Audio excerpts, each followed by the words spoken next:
تجارت کو سچی کرے، ملازم اپنی ملازمت کو ایمانداری کے ساتھ ادا کرے، جو چھوٹا چھوٹا سامان ہم بیچ رہے ہیں اس کو سچائی کے ساتھ بیچے۔ اگر ہم نے 10 گرام سامان لکھا ہے تو 10 گرام، 12 گرام لکھا ہے تو 12 گرام، 1 کلو لکھا ہے تو 1 کلو، جھوٹ نہ بولے۔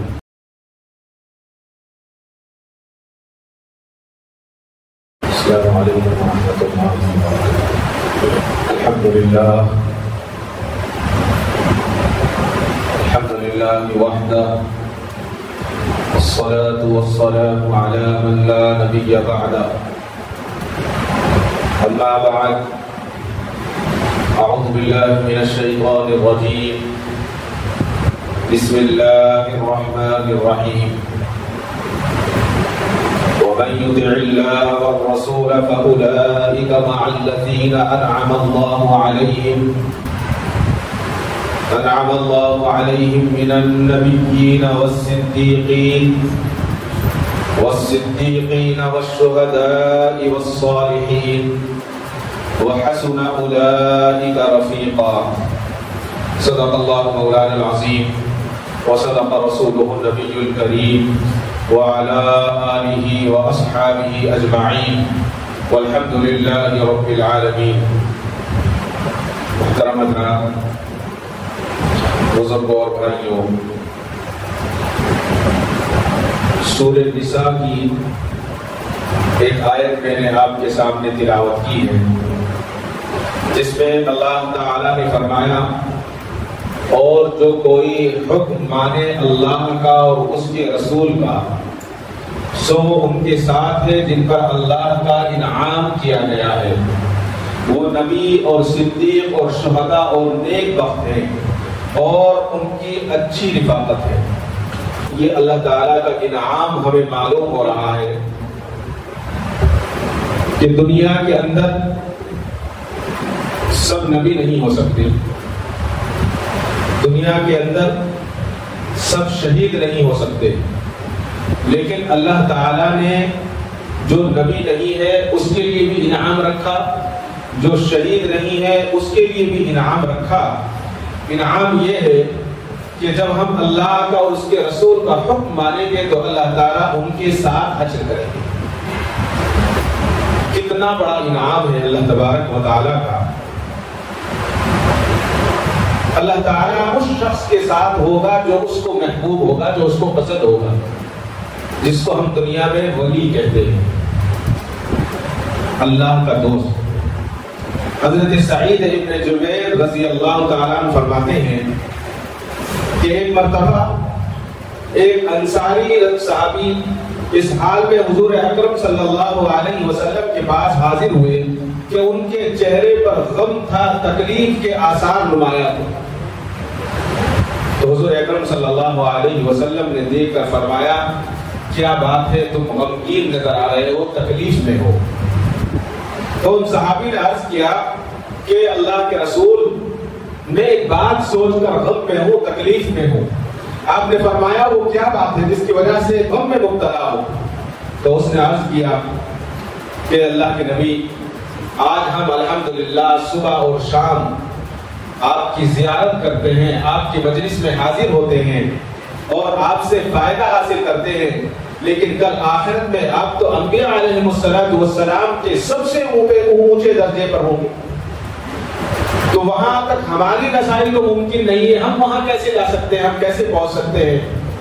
تو حضور اکرم صلی اللہ علیہ وسلم نے کوئی جواب نہیں دیا، خاموش رہے۔ سوال بہت معقول تھا، حضور نے جواب نہیں دیا۔ تو اس کے بعد حضرت سیدنا جبرائیل علیہ السلام قرآن کریم کی یہ آیت لے کر نازل ہوئے تشریف لائے، وَمَن يُطِعِ اللَّهَ وَالرَّسُولَ فَأُولَٰئِكَ مَعَ الَّذِينَ أَنْعَمَ اللَّهُ عَلَيْهِم مِّنَ النَّبِيِّينَ وَالصِّدِّيقِينَ وَالشُّهَدَاءِ وَالصَّالِحِينَ وَحَسُنَ أُولَٰئِكَ رَفِيقًا۔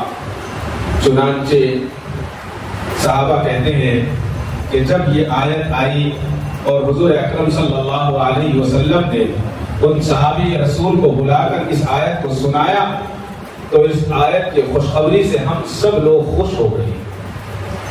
اللہ اکبر۔ ایک مرتبہ ایک دیہاتی حضور اکرم صلی اللہ علیہ وسلم کی مسجد میں نماز پڑھ کر حضور جو ہے حجرے کی طرف تشریف لے جا رہے تھے تو وہ شخص آیا اور اس نے پوچھا اللہ کے نبی سے، اے اللہ کے نبی قیامت کب آئی؟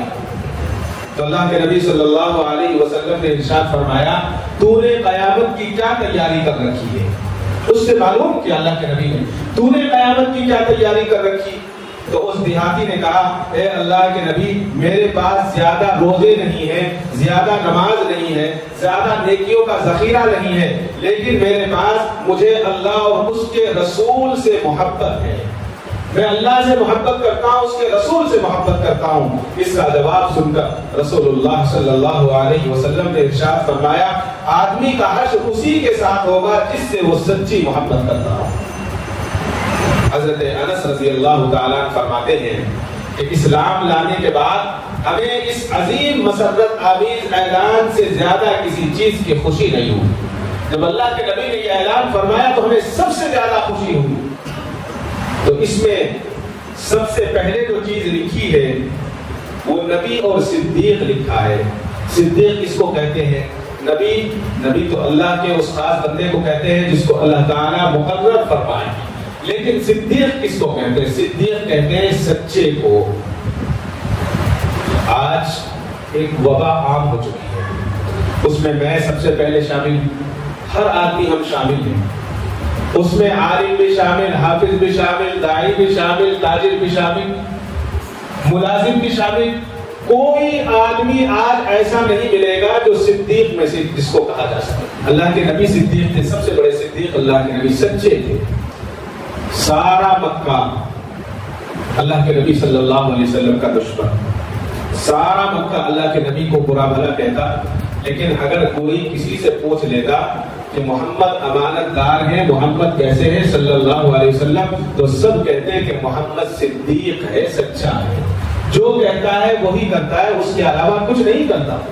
جو اس نے کہہ دیا پتھر اپنی جگہ سے ہٹ سکتا ہے، پہاڑ ہٹ جائے گا، لیکن اللہ کے نبی صلی اللہ علیہ وسلم کی بات نہیں ہٹے گی۔ آج آپ کسی ٹیلر کو کپڑے دے دیجئے، دینے کے بعد اس سے پوچھئے کب دے گا، تو آپ سے پوچھے گا کب چاہیے، کہ 4 دن کے بعد۔ آپ 4 دن کے بعد چاہیے، بولے گا کہ کل دے دیتا ہوں، کل بولے گا کہ پرسوں دے دیتا ہوں۔ یہ میں عام بات بتا، مستری سے کہیے، وہ کہے گا کہ 2 گھنٹے کا کام ہے، 2 دن میں کام پورا نہیں کرے گا آپ کا۔ کارپینٹر کو لے لیجیے، وہ اس سے بڑا چور، پینٹر کو لے لیجیے، وہ اس سے بڑا چور، اور کہنے کو کہتے ہیں کہ ہم سچے ہیں اور امانت دار ہیں۔ یہ امانت داری نہیں ہو، وقت کی قیمت سب سے زیادہ ہے۔ کسی بڑے بزرگ نے کہا ہے کہ وقت قیمتی ہے سونا اور چاندی سے۔ بات سمجھ میں نہیں آتی، سونا اور چاندی سے کیسے قیمتی ہو سکتا ہے؟ لیکن اگر کوئی مر رہا ہے اور اس کو پتا ہے کہ تجھے 10 منٹ کے بعد مر جانا ہے، اور اس کے پاس 1 کلو سونا ہو، تو آپ اس کو کہیے کہ میں آپ کو 2 دن کی زندگی دلا سکتا ہوں، وہ سونا دے دے گا۔ اس کو یقین ہو جائے گا کہ تجھے تو مرنا ہے، اب اس سونے کی کوئی قیمت نہیں ہے، اب قیمت ہے تو وقت کی قیمت۔ قاری صاحب کو دیکھ کر ایک واقعہ یاد آ گیا، دادا بھائی کو دیکھ کر، اسی بقرعید کی بات ہے۔ دلی میں ہمارے ایک صاحب رہتے ہیں، ہمارے ڈاکٹر سفیان صاحب نے وہ واقعہ سنایا، وقت کے اوپر بات چل رہی ہے۔ دلی میں حاجی اشفاق صاحب ہیں، چپل والے، ان کا بڑا عجیب واقعہ انہوں نے سنایا ان کا اس بقرعید کا، کہ بقرعید کے دن انہوں نے قصاب کو طے کیا کہ ہماری بھینس، وہاں پر بھینس کاٹتے ہیں، ہماری بھینس کی قربانی کرنی ہے۔ قصاب نے کہا ٹھیک ہے، ہم قربانی کریں گے۔ کتنے بجے کریں گے؟ 8 دن سے فون پر بات چل رہی ہے، کہا کہ 8 بجے آپ کی قربانی ہو جائے گی۔ پھر بتایا گیا کہ نہیں 9 بجے ہو جائے گی۔ انہوں نے کہا ٹھیک ہے، اب 9 بجے سے انتظار کر رہے ہیں، بھینس کو نہلا کر دھلا کر اطمینان سے انتظار چل رہا ہے۔ 9 بج گئے، نہیں آئے، 10، 11، 12، 1، 2، 3، 4، 5 گھنٹے تک نہیں آیا وہ شخص۔ تو انہوں نے کیا کیا، کسی اور کو بلایا اور بلا کر گھر میں بٹھا لیا اس کو۔ اب جب 5 بجے وہ قصاب آئے تو انہوں نے ان کو بڑی محبت سے اندر بلایا، اندر بلا کر ایک روم میں لے گئے اور روم میں لے جا کر بند کر دیا اور کفر ڈال دیا۔ کہنے کہ یہ کیا ہے؟ کہا کہ یہ یہی ہے، تم نے 8 گھنٹے انتظار کرایا، 8 گھنٹے تمہیں انتظار کرنا پڑے گا اور دوسرے سے اپنی قربانی کرانی۔ اب وہ فون کرتا رہا، کسی کو فون کیا، اس کو فون کیا کہ مجھے بند کر لیا. اس نے کہا کس نے بند کیا ہے؟ کہ حاجی اشفاق نے بند کیا ہے. کہا کہ بھائی ہمارے بس کی بات نہیں ہو تو ہمارے سے بھی بڑے ہیں، ہم کیسے چھڑا سکتے ہیں. سچائی یہی ہے. آج میں بھی شامل ہوں. ہمارے پاس وقت کی قیمت نہیں ہے. میں نے ہمارے دادا بھائی کا نام لیا تو آپ یہ نہ سمجھیں کہ ان کے یہاں تو 9 بجے بول کر 10 بجے ہو جاتا ہے. الحمدللہ جی، ان کے یہاں تو 10 بجے ہو جاتا ہے. آپ کی مثال نہیں تھی، میں تو واقعہ یاد آیا تو میں نے آپ کو سنا دیا. حقیقت یہ ہے کہ وقت کی بہت قیمت ہے، اور وقت کی قیمت ہمارے یہاں بھی ہے، ہندوستان میں بھی ہے، ایسا نہیں ہے. وقت کی قیمت پر ایک بات اور یاد آئی. ابھی جو ہے 3 دن پہلے ایک صاحب نے مجھے بتایا ریس کورس کے پاس جو ہے ان کا شو روم ہے کپڑے سینے میں، تو وہ کوٹ سیتے ہیں. تو انہوں نے کوئی صاحب آئے، صاحب نے آ کر جو ہے ان سے ٹائم لیا اور کوٹ سلوایا اور فلاں تاریخ انہوں نے ایک دی ان کو. تو وہ تاریخ انہوں نے لے لی اور وہ صاحب اپنے وقت پر آئے. انہوں نے کہا کہ کوٹ تیار ہے. تو سینے والا مسلمان تھا، وہ صاحب مجھ سے شکایت بتا رہے تھے. سینے والا مسلمان تھا. انہوں نے کہا بھائی وہ کوٹ تیار ہے. انہوں نے کہا نہیں صاحب تیار نہیں، کل ملے گا آپ کو. یہ کیسے ہے؟ تو ان صاحب نے کہا کہ بھائی معذرت خواہ ہوں، آج آپ کا کام تیار نہیں ہو سکا، آپ کو کل دے دیں گے ہم. تو انہوں نے کہا یہ کل کا کیا مطلب ہے؟ آپ نے آج طے کیا تھا، آج آپ دیجیے. اس نے کہا کہ نہیں بہت زیادہ معذرت ہے، آج نہیں ہو سکتا، آپ کل لے جائیں. تو اس نے کہا ٹھیک ہے چلے گیا. اور جانے کے 2 گھنٹے کے بعد اس کو ایک نوٹس آیا گورنمنٹ سے کہ یہ گورنمنٹ کا بہت بڑا آفیسر ہے اور اس کو بہت ضروری کام سے کہیں جانا تھا، آپ نے وقت پر اس کے کپڑے نہیں دیے، لہذا کل اس کے کپڑے فلاں جگہ پہنچایا اور اس کے 60,000 روپے کا جرمانہ بھی ادا کیا. اس کا جرمانہ دینا پڑا اس کو. 60,000 روپے بھی دیا، اس کا کوٹ بھی پہنچایا. حکومت بھی چاہتی ہے کہ انسان جو ہے حکم عدولی نہ کرے، وقت کی پابندی کرے. لیکن آج ہمارے پاس اگر قیمت نہیں ہے تو وقت کی نہیں ہے. ہمارے پاس سب چیزوں کی قیمتیں ہیں. اور خصوصیت کے ساتھ آج ہمارے مسلمان بھائی جن کو کبھی سچوں کے نام سے جانا جاتا تھا، آج ہم جب ان سے تجارت کرنا چاہتے ہیں، ہم ان سے ملنا چاہتے ہیں اور ہم ان سے کاروباری تعلقات بڑھانا چاہتے ہیں تو ڈر لگنے لگا ہے کہ کہیں یہ وعدہ خلافی نہ کرے، وعدہ خلافی نہ کرے. اور سچائی یہی ہے کہ وہ وعدہ خلافی کرنے میں سب سے آگے نکل جاتا ہے. اللہ کے نبی صلی اللہ علیہ وسلم کا وہ واقعہ آپ نے کتنی بار سنا زندگی میں. ایک شخص نے بازار میں کھڑا ملا اور کہا کہ آپ رکے میں جا کر آ جاتا ہوں. وہ چلا گیا اور جا کر اپنے کام میں بھول گیا. اللہ کے نبی صلی اللہ علیہ وسلم 3 دن تک اس جگہ کھڑے انتظار فرماتے رہے. 3 دن کے بعد اس کو یاد آیا کہ میں نے رسول اللہ صلی اللہ علیہ وسلم سے کہا تھا کہ آپ کھڑے رہے، میں آ رہا ہوں. دوڑ کر واپس گیا اور دوڑ کر واپس جانے کے بعد دیکھا کہ اللہ کے نبی وہی تشریف فرما ہے. اللہ کے نبی نے فرمایا کہ تم نے مجھے تکلیف میں ڈال دی. معلوم ہوا اگر بدعملوں سے محبت ہے تو حشر بھی انہی کے ساتھ ہوگا، اور اگر سچوں سے محبت ہے، محبوبوں سے محبت ہے تو اللہ تعالیٰ قیامت کے دن انبیاء کے ساتھ، صدیقین کے ساتھ اور شہداء اور صالحین کے ساتھ اللہ تبارک و تعالیٰ حشر فرمائیں گے. اب ہمیں فیصلہ کرنا ہے ہمیں کس کے ساتھ رہنا ہے. سب سے پہلے ہم اپنی زندگی میں سچ کو لائیں. کتنا بڑا بھی ہمارے اوپر مصیبت اور آفت آ رہی ہے، ہم سچ بولیں. پہلے زمانے میں ہمارے بچپن تک ہماری مائیں، ہماری بہنیں اپنے بچے کو پیران پیر غوث اعظم دستگیر شیخ عبد القادر جیلانی رحمۃ اللہ علیہ کا واقعہ بچوں کو سنایا کرتی تھی. آج ہے کوئی ماں جو اپنے بچے کو پیران پیر کا واقعہ سنائے؟ کیا واقعہ؟ عام واقعہ تھا. پڑھنے کے لیے جا رہے ہیں، ماں نے کہا کہ تم چھوٹے ہو، پیسے زیادہ رکھ نہیں سکتے، کھو دو گے. اچکن میں، آستین میں، کوٹ کے آستین میں اشرفیوں کو سی دیا اور کہا کہ جیسے جیسے ضرورت پڑے گی اس کو نکالنا اور بیچنا اور اپنا خرچ پورا کرنا. راستے میں ڈاکوؤں نے گھیر لیا، بچے کو چھوڑ دیا، سب سے لوٹ لیا مال. ایک ڈاکو آیا اور کہا کہ بیٹا تمہارے پاس کیا ہے؟ حضرت شیخ عبد القادر جیلانی رحمۃ اللہ علیہ نے فرمایا کہ میرے پاس 40 اشرفیاں. اللہ اکبر، 40 اشرفیاں. کوئی تو بتاتا ہے کہ 10 گرام کی اشرفی ہوتی تھی، کوئی بتاتا ہے کہ 5 گرام کی. اگر ہم 5 گرام سے بھی 40 اشرفیاں کو رکھیں تو کتنی ہوتی ہیں؟ 200 گرام سونا. اور اگر 10 گرام سے رکھیں تو 400 گرام سونا. ڈاکو حیران ہو گیا. اس نے کہا کہ یہ کیسے؟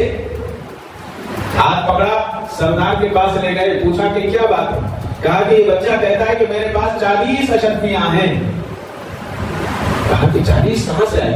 کہ اماں نے دی ہیں. کہاں رکھی ہے؟ کہ یہاں اچکن میں رکھی ہیں. کہ بیٹا یہ تو چھپی ہوئی تھی، آپ نہ بتاتے. کہ امی نے کہا تھا کہ ہمیشہ سچ بولنا. کہا کہ یہ تو تم جھوٹ بول سکتے تھے. کہا کہ نہیں، اگر جھوٹ بولتا تو اللہ ناراض ہو جائے گا، اللہ کا رسول ناراض ہو جائے گا.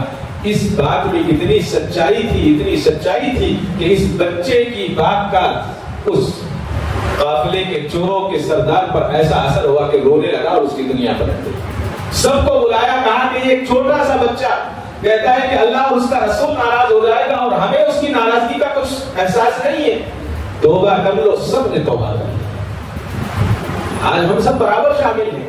ہم کہتے ہیں کہ 1 گھنٹے میں آ رہے ہیں، 3 گھنٹے ہو جائیں، ہمیں کوئی اثر نہیں ہے. خصوصاً ہم اپنے بچوں سے، ہم خاص طور سے ہمارے جو مدرسے کے بچے ہیں ان سے بھی گزارش ہے کہ سچ بولیں. سچ بولنے سے کوئی پہاڑ نہیں ٹوٹ جاتا. سچ بولنے سے بہت سارے فائدے. اب بتائیے، ابھی 7-8 سال عمر ہے، اتنے سارے چور سب کے سب تائب ہو گئے. وہاں کوئی تبلیغ نہیں کی تھی انہوں نے، وہاں کوئی ان کے سامنے بہت لچھے دار بیان نہیں کیا تھا، کوئی حدیث پیش نہیں کی. صرف یہ بتایا کہ اللہ اور اس کا رسول ناراض ہو جائے گا، سچ بولنا چاہیے. اس سچ کا یہ فائدہ ہوا. اور جب یہ سچ بولیں گے تو اللہ تعالیٰ کون سی جنت عطا فرمائیں گے؟ احادیث شریفہ میں وضاحت کے ساتھ، بہت وضاحت کے ساتھ جنت کی لازوال نعمتوں کا تذکرہ جو کیا گیا ہے، جس کے مطالعے سے پتہ چلتا ہے کہ جنت کی خوشبو 500 سال کی مسافت آنے سے پہلے آنے لگی. اتنی بڑی اس کی اتنی شاندار خوشبو ہوگی. میں اور آپ آج بڑے سے بڑا پرفیوم لگا لیں، یہاں مسجد میں آ کر بیٹھ جائیں، تیسری صف میں خوشبو نہیں جائے گی. اس مسجد سے باہر اس کی خوشبو نہیں جائے گی. چھوٹی سی مسجد ہے، 1000 آدمیوں میں خوشبو ختم ہو جائے گی. لیکن 500 سال ابھی سفر باقی ہے، جنت کی خوشبو آنے لگے گی. اللہ تعالیٰ نے کیسی جنت عطا فرمائی. اور جنت کے 100 درجات ہوں گے اور ہر درجہ ایک دوسرے کے درمیان زمین و آسمان کی بقدر اس کی مسافت ہوگی. اتنے بڑے اس کے درجات ہوں گے. جنت کی عمارتوں میں ایک اینٹ سونے کی، ایک اینٹ چاندی کی، اور اس کا جو گارا ہوگا اس کا سیمنٹ مشک کا ہوگا، اور اس کی کنکریاں ہیرے اور جواہرات کی ہوں گی، اور مٹی جو ہے زعفران کی ہوگی. اور فرمایا اس میں جو داخل ہو جائے گا وہ کبھی پریشان نہ ہوگا، ہمیشہ مزیدار زندگی گزارے. کبھی وہاں موت نہ آئے گی، کبھی کپڑے پرانے نہ ہوں گے، اور کبھی جوانی ختم نہ ہوگی. اللہ اکبر.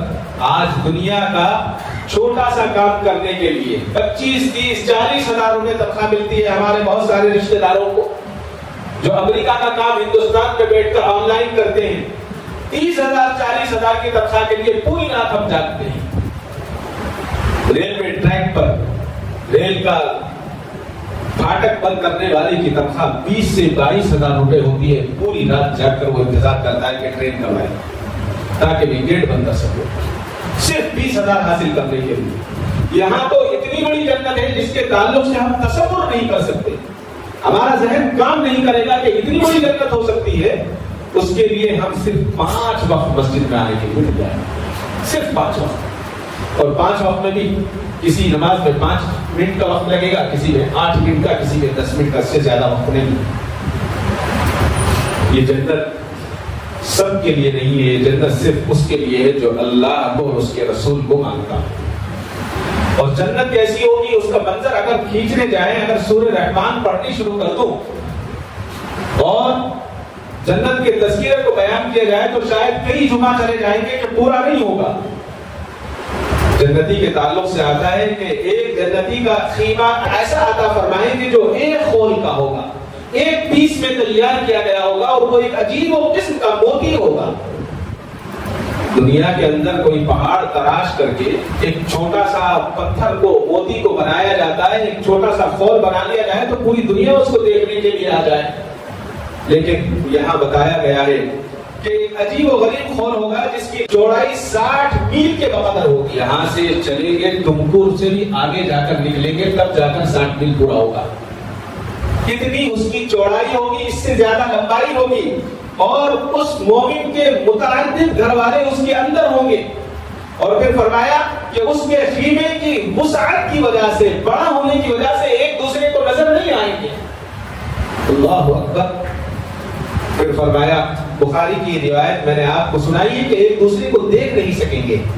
ایک اور ترمذی کی روایت ہے کہ جنت میں ایک نہر کا نام ہے جس کا نام ہے کوثر، اس نہر کے کنارے سونے کے ہوں گے، اس کی نالیوں میں ہیرے اور جواہرات بچھے ہوئے ہوں گے۔ آج ہم کہیں گھومنے کے لیے جاتے ہیں، وہاں تھوڑے سے پانی میں، صاف پانی کے نیچے پتھر نظر آ جائیں تو سب کے لالچ آنے لگتا ہے، کتنا خوبصورت پتھر ہے، کوئی ہاتھ رکھ کر دیکھتا ہے۔ یہ تو دنیا کے پتھر ہیں، وہاں پر ہیرے اور جواہرات بچھے ہوئے ہوں گے، اور ہم لوگ جو ہیروں کی انگوٹھی پہنتے ہیں یہ سب بیکار انگوٹھیاں ہوتی ہیں۔ دنیا کے ہیرے ہیں، نقلی بھی ہو سکتے ہیں، اصلی بھی ہو سکتے ہیں، ان کی کوئی قیمت نہیں ہے۔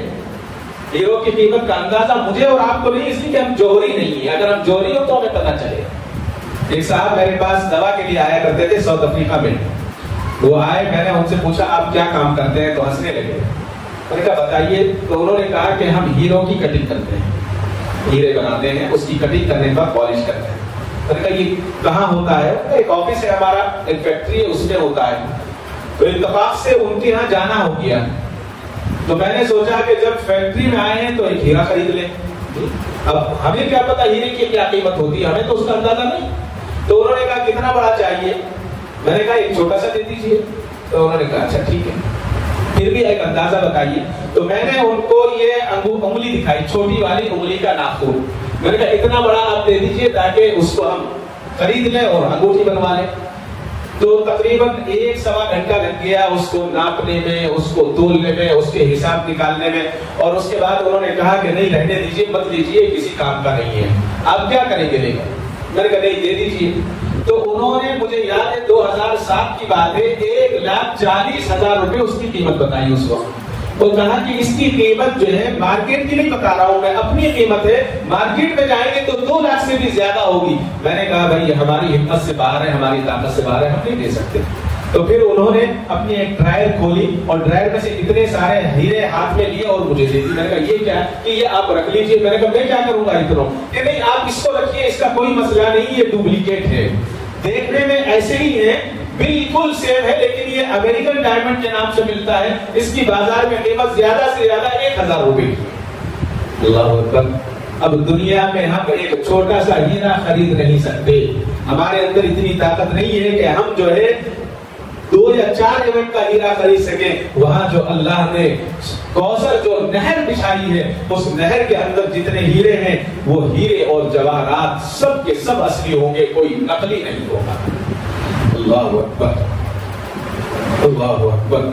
اور اس کے بعد فرمایا نہر کوثر کی مٹی کی خوشبو مجھ سے زیادہ جو ہے معطر ہوگی، اور اس کا پانی شہد سے زیادہ میٹھا ہوگا، اور پھر فرمایا کہ اس کی سفیدی برف سے زیادہ سفید ہوگی۔ اللہ تعالیٰ نے یہ جنت عام جنت نہیں ہے، یہ کوئی عام چیز نہیں ہے۔ اور پھر آگے فرمایا کہ اس جنت میں ایک درخت اتنا بڑا سایہ دار ہوگا کہ اگر کوئی تیز رفتار گھوڑے پر سوار ہو کر 100 سال تک چلتا رہے، دوڑتا رہے، تو اس درخت کے سائے کو پورا نہیں کر پائے گا۔ اللہ اکبر۔ اور جنت کی عورتوں کا حسن و جمال، حدیث میں آتا ہے کہ اگر کوئی عورت دنیا میں جھانک لے، پوری زمین اس کی بے مثال خوشبو سے معطر ہو جائے اور اس کی روشنی سے چمکنے اور دھمکنے لگے، اور فرمایا اس کی اوڑھنے کی قیمت دنیا کی تمام جہانوں کی دولت سے زیادہ ہوگی۔ اور حسن و جمال کے تعلق سے بتایا گیا کہ 70 بیش قیمتی جوڑے وہ عورت پہنے گی، لیکن اس کی پنڈلی نظر آتی ہوئی ہوگی، اور پنڈلی کے اندر کا گوشت نظر آتا ہوا ہوگا، اور گوشت کے اندر جو ہے گدا نظر آئے گا، اس کی رگیں نظر آئیں گی۔ یہ بات پہلے سمجھ میں نہیں آتی تھی، لیکن آج سمجھ میں آتی ہے، اس لیے کہ آج 3D کا زمانہ ہے۔ آج ہم اس کو سمجھ سکتے ہیں کہ اللہ تعالیٰ نے کیسی نعمتیں جنت میں رکھی ہیں۔ اور پھر اس کے ساتھ ساتھ ہم ہمیشہ یہ کہتے ہیں کہ جنت میں عورتوں کے لیے ایسی چیزیں، فلاح کے لیے ایسی چیزیں، مردوں کے لیے بھی اللہ نے جنت میں بہت ساری چیزیں رکھی ہیں۔ ساری تفصیلات تو نہیں، میں اب آخری بات کر کے بات ختم کرتا ہوں۔ جنت میں ایک بازار ہوگا، حدیث میں آتا ہے کہ اس جنت کے بازار میں جنتی مرد ہفتے میں ایک بار جایا کریں گے، وہاں خریداری کے لیے نہیں جائیں گے۔ آج ہم بازار میں جاتے ہیں تو کیا ہوتا ہے، ہمارا چہرہ خراب ہو جاتا ہے، دھوپ میں چلنے سے پھرنے سے جیب خالی ہو جاتی ہے۔ لیکن جنت کا بازار عجیب و غریب بازار ہوگا، وہاں ایسی ہوا چلتی ہوئی ہوگی کہ جب وہ مرد جنت کے بازار سے گھوم کر جنت میں واپس آئے گا تو ان کی بیویاں ان سے کہیں گی جب آپ جنت میں گئے تو جنت سے آنے کے بعد، بازار آنے کے بعد آپ کا حسن دوبارہ ہو گیا ہے، آپ زیادہ خوبصورت ہو گئے ہیں، آپ جتنے خوبصورت تھے اس جنت میں، جنت کے بازار میں جانے کے بعد اس سے زیادہ خوبصورت ہو گئے ہیں، یہ کوئی اور نہیں، ان کی بیویاں ان سے کہیں۔ اللہ اکبر۔ اور جنت کے اندر ہر مرد کو 100 مردوں کی طاقت ملے، یہ ساری چیزیں ہیں۔ لیکن پھر بات وہیں آ جاتی ہے جہاں سے میں نے بات کو شروع کیا تھا۔ میں نے قرآن کریم کی سورہ نساء کی آیت پڑھی تھی، وَمَن يُطِعِ اللَّهَ وَالرَّسُولَ فَأُولَٰئِكَ مَعَ الَّذِينَ أَنْعَمَ اللَّهُ عَلَيْهِمْ مِنَ النَّبِيِّينَ وَالصِّدِّيقِينَ وَالشُّهَدَاءِ وَالصَّالِحِينَ وَحَسُنَ أُولَٰئِكَ رَفِيقًا۔ اور جو کوئی حکم مانے اللہ کا اور اس کے رسول کا، سو ان کے ساتھ ہے جن پر اللہ کا انعام کیا گیا ہے، وہ نبی اور صدیق اور شہداء اور نیک بخت ہے، اور ان کی اچھی رفاقت ہے۔ ملازمت کو ایمانداری کے ساتھ ادا کرے، چھوٹا چھوٹا سامان ہم بیچ رہے ہیں اس کو سچائی کے ساتھ بیچے۔ اگر ہم نے 10 گرام سامان لکھا ہے تو 10 گرام، 12 گرام لکھا ہے تو 12 گرام، 1 کلو لکھا ہے تو 1 کلو، جھوٹ نہ بولے، سچائی کے ساتھ بیچا جائے۔ وہ واقعہ حضرت امام اعظم ابو حنیفہ کا ہم نے بار بار سنا، بہت سارا کپڑا آپ نے بھیجا، تاجر اپنی تجارت کو سچی کرے، ملازم اپنی ملازم سے کہا کہ اس میں 2 تھانے ہیں، جس کے اندر نقص ہے، جس کو کپڑا بیچو گے اس کو بتا دینا کہ اس کے اندر یہ کمی ہے تاکہ اس کو پتہ لگ جائے۔ سامان بیچ دیا، ملازم بتانا بھول گیا، حضرت نے پوچھا کیا بتایا تھا؟ حضرت امام اعظم نے، اس نے کہا نہیں، بھول گیا تھا، بھول گیا تھا، وہ بھی سچا تھا۔ امام اعظم ابو حنیفہ رحمۃ اللہ علیہ نے لاکھوں درہم، 2-4 ہزار نہیں، لاکھوں درہم تمام کے تمام صدقہ کر دیے، کہا کہ اب اس میں دھوکہ ہو گیا، یہ میرے کام کا ہے۔ اور اللہ نے کیا ان کو ختم کر دیا؟ نہیں، ہمیشہ قیامت تک نام باقی رہے گا۔ ہر آدمی کر سکتا ہے اور کر بھی رہے ہیں، بہت سارے لوگ ہیں۔ ایک صاحب آتے ہیں ہمارے پاس، خلاصی پارلر میں ان کی بیکری ہے، چھوٹے چھوٹے سامان بیچتے ہیں، بن ہیں، مٹھائی وغیرہ ہیں۔ تو ایک بار انہوں نے آئے اور چلر پیسے لے کر آئے اور رسید بنوائی کہ لکھوائیے بندہ خدا، 1600 کچھ روپے تھے، یہ کیا ہے؟ تو انہوں نے ایک بڑی عجیب بات بتائی، کہا کہ میری دکان بس اسٹینڈ کے سامنے ہے، لوگ جلدی میں آتے ہیں اور جلدی سے پیسے دیتے ہیں، کسی کا 100 روپے دیا، 95 ہوئے، 5 روپے واپس کرتا ہے، لیکن وہ جلدی میں 5 روپے چھوڑ کر چلا جاتا ہے۔ تو میں کیا کرتا ہوں، ان 5 روپے کو، 2 روپے کو، 10 روپے کو الگ اٹھا کر رکھتا ہوں، پورے سال جمع کرتا ہوں اور سال میں ایک مرتبہ کسی کو صدقہ کر دیتا ہوں۔ اللہ اکبر۔ آج بھی ایسے لوگ موجود ہیں اور ایسے لوگوں کی وجہ سے یہ دنیا باقی ہے۔ دعا فرمائے اللہ تعالیٰ مجھے اور آپ کو صدیقین میں شامل فرمائے، صالحین میں شامل فرمائے، مجھے اور آپ کو سچ بولنے کی اور ہر کام صحیح صحیح کرنے کی توفیق عطا فرمائے۔ وآخر دعوانا الحمدللہ رب العالمین۔